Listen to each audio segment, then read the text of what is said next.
பாமகவின் பொதுக்குழு கூட்டம் சென்னையை அடுத்த மாமல்லபுரத்தில் நடைபெற்றது. இதில் அன்புமணி ராமதாஸ் ஒருமனதாக மீண்டும் தலைவராக தேர்ந்தெடுக்கப்பட்டார்.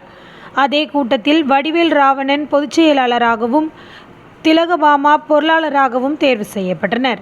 அன்புமணி பாமக தனித்துவமான அடையாளத்தையும் வலுவான கொள்கைகளையும் கொண்ட கட்சி என்றும் 2031 தமிழ்நாட்டில் ஆட்சியை பிடிக்க கட்சியினர் நம்பிக்கையுடன் செயல்பட வேண்டும் என்றும் வலியுறுத்தினார்.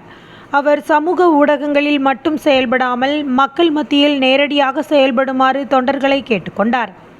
மேலும் பாமக விரைவில் ஆந்திர மாநிலத்திலும் தனது செயல்பாடுகளை விரிவுபடுத்தும் என்றும் கடந்த 3 மாதங்களாக ஆயத்த பணிகள் நடைபெற்று வருவதாகவும் தெரிவித்தார். மேகதாது அணை திட்டம் தொடர்பாக தமிழ்நாட்டின் நலன்களை பாதுகாப்பதில் காங்கிரஸ் மற்றும் பாஜக தவறிவிட்டதாக அவர் குற்றம் சாட்டினார். அனைத்து கட்சிகளும் ஒன்றிணைந்து செயல்பட வேண்டும் என்றும் பிரதமரை சந்திக்க அரசியல் தலைவர்கள் மற்றும் நாடாளுமன்ற உறுப்பினர்கள் அடங்கிய குழுவை அழைத்து செல்லுமாறு முதலமைச்சரிடம் கோரிக்கை விடுத்தார். விவசாயிகள் கூட்டுறவு வங்கிகளில் பெற்ற கடன்களை தள்ளுபடி செய்யுமாறு மாநில அரசிடம் அவர் வலியுறுத்தினார். வரவிருக்கும் சூப்பர் எல்னினோ காரணமாக தமிழ்நாடு கடுமையான வறட்சியை சந்திக்க நேரிடலாம் என்றும் விவசாயிகளுக்கு ஆதரவளிக்க வேண்டிய அவசியத்தை அவர் எடுத்துக்காட்டினார்.